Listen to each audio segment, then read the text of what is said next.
Hello दोस्तों, स्वागत है आपका आपके अपने YouTube channel create wealth with Atul में।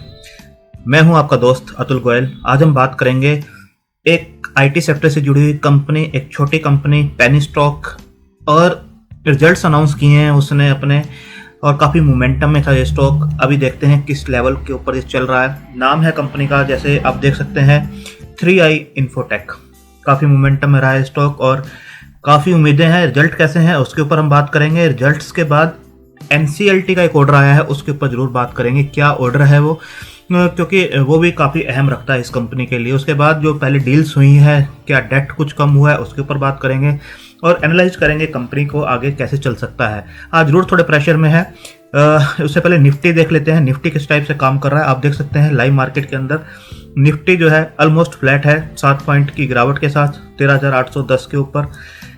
जो आज का जो हाई बनाया था इसने 13,966 का जरूर बनाया था, और उसके बाद से डाउन आते हुए 13,807 के आसपास इस टाइम काम कर रहा है, 10 पॉइंट डाउन के साथ। 3i इन्फोटेक की बात करें जिसके ऊपर आज हमारा वीडियो है, तो प्रीवियस क्लोज जो था 7 रुपये का था। एक अपर सर्किट में जरूर ये कल फंसता हुआ नजर आया था, तो उसके बाद ये अभी डाउन है, 6.65 के आसपास ये काम कर रहा है और 5% डाउन है।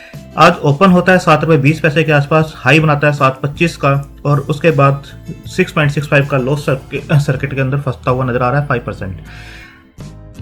इस टाइप से आप देख सकते हैं।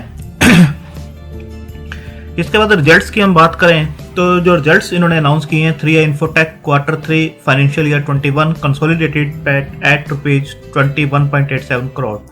तो इस रिजल्ट्स के अंदर क्या खास बातें हैं और क्या इसके अंदर नेगेटिव्स हैं, वो हम थोड़ा सा एनालाइज करेंगे, ताकि जिस कंपनी को हम ले रहे हैं, सेक्टर अच्छा है, आईटी सेक्टर जुड़ी हुई कंपनी है। फंडामेंटल्स कैसे हैं, जैसे हमने कल भी बात की थी, कुछ फंडामेंटल्स में प्रॉब्लम्स हैं इसके 1-2 पॉइंट्स के ऊपर, बट आने वाले टाइम में वो कैसे हो सकते हैं, क्या हमें इसे पोर्टफोलियो में रखना चाहिए, उसके ऊपर हम डिस्कस करेंगे। उससे पहले देख लेते हैं क्वार्टर ऑन क्वार्टर जो है कंपनी की टोटल इनकम। आप देख सकते हैं quarter on quarter total income, अगर लास्ट क्वार्टर से इसे कंपेयर करें, 254 करोड़ के आसपास जो इनकम थी वो अब 275 करोड़ के आसपास है, यानी 8.19% के आसपास का इसके अंदर जंप देखने को मिल रहा है, तो अच्छी चीज है। नेट प्रॉफिट जो था 15.31 करोड़ के आसपास का था, अब 21.87 करोड़ के आसपास का, यानी 42.85% के आसपास क्वार्टर ऑन क्वार्टर राइज किया है इन्होंने। ये भी अच्छी चीज है कि क्वार्टर ऑन क्वार्टर राइज कर रहे हैं। ईपीएस जो 0.09 हुआ करती थी अब 0.14 के आसपास है, 55.56% का जंप यहाँ पर भी देखने को मिल रहा है। क्वार्टर ऑन क्वार्टर अच्छी ग्रोथ है, अच्छा है। और ईयर ऑन ईयर भी देख लें तो टोटल इनकम जो 301 करोड़ के आसपास की हुआ करती थी वो अब 275 करोड़ के आसपास की है, यानी 8.64% का डिप यहाँ पर देखने को मिल रहा है। नेट प्रॉफिट की बात करें, जो लास्ट ईयर सेम क्वार्टर में Q3 में दिसंबर क्वार्टर में 27.46 करोड़ का जो प्रॉफिट हुआ करता था वो अब 21.87 करोड़ का प्रॉफिट रह गया है, यानी 20.36% का डिप यहाँ पर भी देखने को मिल रहा है। ईपीएस को देखेंगे तो 0.17 से 0.14 के आसपास है, यानी यहाँ पर जो है 17.65% का डिप यहाँ पर भी देखने को मिल रहा है। अगर हम कंपैरिजन कर लें 9 मंथ को 9 मंथ से, यानी जून क्वार्टर प्लस सितंबर क्वार्टर प्लस दिसंबर क्वार्टर, तीनों को ऐड कर ले और लास्ट ईयर सेम पीरियड से कंपैरिजन करें तो टोटल इनकम जो है, आप देखेंगे यहाँ पर टोटल इनकम जो है वो आपकी 12.2% जो है डिप हो रही है। 881 करोड़ के आसपास की टोटल इनकम हुआ करती थी, वो 774 करोड़ के आसपास रह गई है, यानी 12.2% का डिप है यहाँ पर। बट नेट प्रॉफिट देखेंगे 42.79 करोड़ के जो प्रॉफिट हुआ करते थे, 47.67 करोड़ के प्रॉफिट यहाँ पर निकल कर आ रहे हैं, यानी 11.4% का यहाँ पर एक आपको जंप देखने को मिल रहा है। ईपीएस में सुधार हुआ है, 0.26 से इंक्रीज होकर 0.29 के आसपास है, यानी कि देखेंगे 11.54% के आसपास यहाँ पर भी सुधार देखने को मिल रहा है। तो आप देख सकते हैं क्वार्टर ऑन क्वार्टर अच्छे रिजल्ट्स हैं, ये ग्रो कर रही है company. But year on year जो देखेंगे, अगर सेम क्वार्टर से कंपेयर करें तो इनकम में भी और प्रॉफिट में दोनों में डिप देखने को मिल रहा है। अगर 9 मंथ को 9 मंथ से कंपेयर करें तो इनकम में जरूर एक गिरावट है, बट नेट प्रॉफिट सुधरते हुए नजर आ रहे हैं। इसके बाद इनके मार्केट कैप देखेंगे 1132 करोड़ की है। जो एक फंडामेंटल में मैं क्वेश्चन कर रहा था वो है इसका डेट, 801 करोड़ का जो डेट इसके ऊपर दिखाई देता है। तो आप देख सकते हैं डेट टू इक्विटी रेशियो जो है 1.92 का बनता है, बट आप देखेंगे ये आने वाले टाइम में जरूर आपको इंप्रूव होता हुआ नजर आएगा। P firm Apax to acquire 3i infotech software products business for ₹1000 crore. तो ये जो सेल किया गया है आप देख सकते हैं, this sale of the business will help 3i infotech to facilitate repayment of all existing debt exposure of the company, scale up other existing business segments. तो 800 करोड़ का जो डेट है इसके ऊपर वो आने वाले टाइम में कहीं ना कहीं आपको बिल्कुल रिड्यूस होते हुए दिखाई देगा और यहाँ से कंपनी के जो प्रॉफिट्स हैं और भी इंक्रीज होते हुए नजर आएंगे। सेकंड जो इसकी प्रॉब्लम है, रेशो तो सभी पॉजिटिव हैं, इसकी कोई दिक्कत नहीं है, डिविडेंड ये पे नहीं करते, कोई दिक्कत नहीं है। मेन है प्रमोटर की होल्डिंग जो इसमें एक नज़र नहीं आती है, वो आने वाले टाइम में कैसे नज़र आएगी वो एक देखने वाली चीज़ होगी। FII 0.18 के साथ हैं, DI 23.82 के साथ हैं, पब्लिक जो है 76% के साथ है, प्रमोटर की होल्डिंग यहाँ दिखाई नहीं देती हैं। अब क्वार्टर ऑन क्वार्टर रिजल्ट्स को जो हम कंपेयर कर रहे थे वो उसको एक बार दोबारा हम कंपेयर करते हैं तो आप देखेंगे OPM जो है वहाँ पर नहीं दिखाए गए थे। यहाँ पर देखने वाली चीज़ है कि दिसंबर क्वार्टर में 12% के आसपास इनके OPM परसेंटेज थी, सितंबर क्वार्टर में 12% के आसपास थी, बट दिसंबर क्वार्टर का रिजल्ट्स देखिए OPM सुधरता हुआ नजर आ रहा है, 14% के आसपास इन्होंने काम किया है।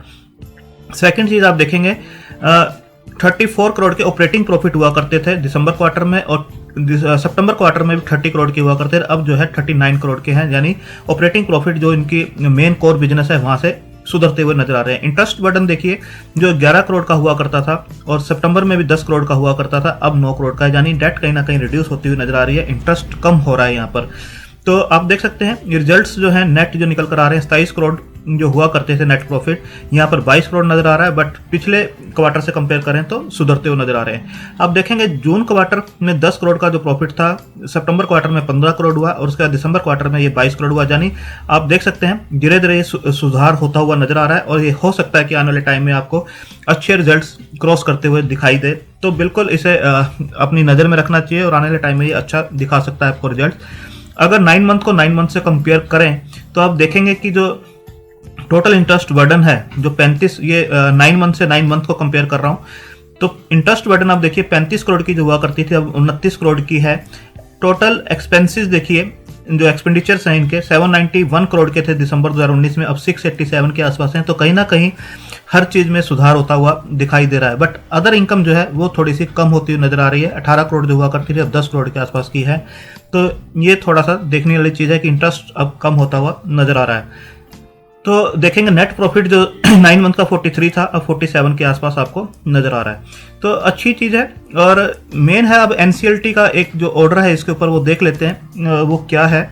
जो 2 फरवरी को इनके सुनवाई होनी है, जो उसके ऊपर बिल्कुल नजर रखनी चाहिए, ये काफी अहम हो सकती है। जो जनवरी में थी पहले सुनवाई वो पोस्टपोन होकर शायद अब 2 फरवरी की डेट दी गई है। The draft scheme of arrangement between the company and share holder were duly approved by equity shareholder of the company with the requisite majority at their meeting held on Tuesday 21st July 2020 through video conferencing. Thereafter, the company filed a petition with the Honorable NCLT bench seeking sanction or approval of this scheme during the quarter. इस quarter के अंदर इन्होंने इसकी permission मांगी गई है NCLT से। NCLT admitted the petition pursuant to the order, देख सकते हैं 27 अक्टूबर 2020 को इस क्वार्टर के अंदर मिली है इनको। The petition is now fixed for the final hearing and disposal on फरवरी 2, 2021। तो 2 फरवरी 2021 एक अहम दिन हो सकता है इसके लिए, जो कि डेट फिक्स की गई है फाइनल हियरिंग के लिए, तो बिल्कुल इसके ऊपर नजर रखनी चाहिए। और जैसे मैंने आपको चार्ट के ऊपर पहले भी बताया कि जो एक दिन का मैंने कैंडल चार्ट लगा रखा है, इसको हम थोड़ा सा लंबा कर लेते हैं, मंथली चार्ट हम इससे लगाते हैं। तो आप देखेंगे इस जो शेयर है इसने 2018 के बाद, आप देखिए इसके बाद और इससे पहले का भी आप और देख लीजिए, ऑलमोस्ट यहाँ से जो शेयर है 2012-13 से आप देख सकते हैं इसके पास रेजिस्टेंस फेस करता है, इस लाइन के आसपास रेजिस्टेंस फेस करता है और जो डाउन साइड है वो इस टाइप से फिक्स हो रखी है। तो इस चैनल के अंदर शेयर चलता हुआ नजर आ रहा था, जो मैंने पहले भी आपको बताया। और इस टाइप के जो चैनल के अंदर शेयर चलते हैं और जब ब्रेकआउट देते हैं वहां पर, तो एक अच्छा ब्रेकआउट देते हैं। आप देख सकते हैं यहाँ पे ब्रेकआउट दिया और एक अच्छा ब्रेकआउट है। अब जो रिसेंट रिजल्ट्स हैं उसका थोड़ा बहुत इंपैक्ट हो सकता है, बट डाउन साइड इसके अंदर काफ़ी लिमिटेड है। यहाँ पर आप देख सकते हैं जो डाउन साइड बनती है 5 रुपये 70 पैसे के आसपास की बनती है। जैसे मैंने कल के वीडियो में बताया कि डाउन साइड जरूरी नज़र में रखना जरूरी होता है किसी भी शेयर को लेते हुए, और प्रॉफिट्स तो अपने आप ही रन होते हैं। उसके बाद डाउन साइड आप मैनेज कर लेते हैं, रिस्क को मैनेज कर लेते हैं, तो प्रॉफिट्स अपने आप आते हैं। तो आप देख सकते हैं 5 रुपये 70 पैसे इस चैनल का जो पहले रेजिस्टेंस था, अब एक सपोर्ट बना हुआ है। 5 रुपये 70 पैसे एक अच्छा स्ट्रॉन्ग सपोर्ट जोन है इसका कई सालों का। तो और रेजिस्टेंस जो बनकर आता है वो आप देख सकते हैं, रेजिस्टेंस बनकर आता है जैसे मैंने पहले भी बताया, आज मैं फिर एक बार आपको बता दूं। जो रेजिस्टेंस है इसका 9 रुपये 25 पैसे और 9 रुपये 30 पैसे के आसपास एक रेजिस्टेंस बनकर आता है। पहले भी यहाँ पर जाकर ये रिजेक्ट हुआ था। ये मंथली कैंडल्स हैं, आप देख सकते हैं, डे कैंडल नहीं है, मंथली कैंडल्स हैं। 2018 में भी ये स्टॉक जो है 9 रुपये 20 पैसे तक गया था, उसके बाद ये डाउन हुआ है और यहाँ पर जाकर इसने सपोर्ट लिया है अपने सपोर्ट जोन पे।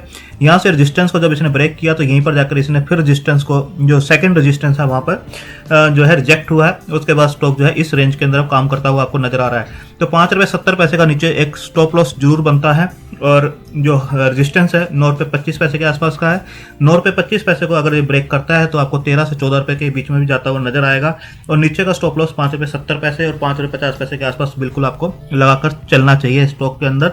और 2 फरवरी की डेट जो मैंने आपको बताई उसके ऊपर बिल्कुल नजर रखनी चाहिए, क्या डिसीजन आता है एनसीएलटी का, बिल्कुल इस स्टॉक के ऊपर नजर रखनी चाहिए। तो आप अपने फाइनेंशियल एडवाइजर से डिस्कस करके रिस्क टेकिंग कैपेसिटी और होल्डिंग कैपेसिटी के हिसाब से, छोटी कंपनी है, छोटा ही पैसा स्टार्टिंग में लगाइए, बट अपने रिस्क प्रोफाइल को पहले फाइनेंशियल एडवाइजर से जज करवा लीजिए, किस टाइप की कंपनी में आपको पैसा लगाना चाहिए, किस टाइप के आप इन्वेस्टर हैं या ट्रेडर हैं, उसके हिसाब से ही आप इस कंपनी को कंसिडर कर सकते हैं। थैंक यू, धन्यवाद।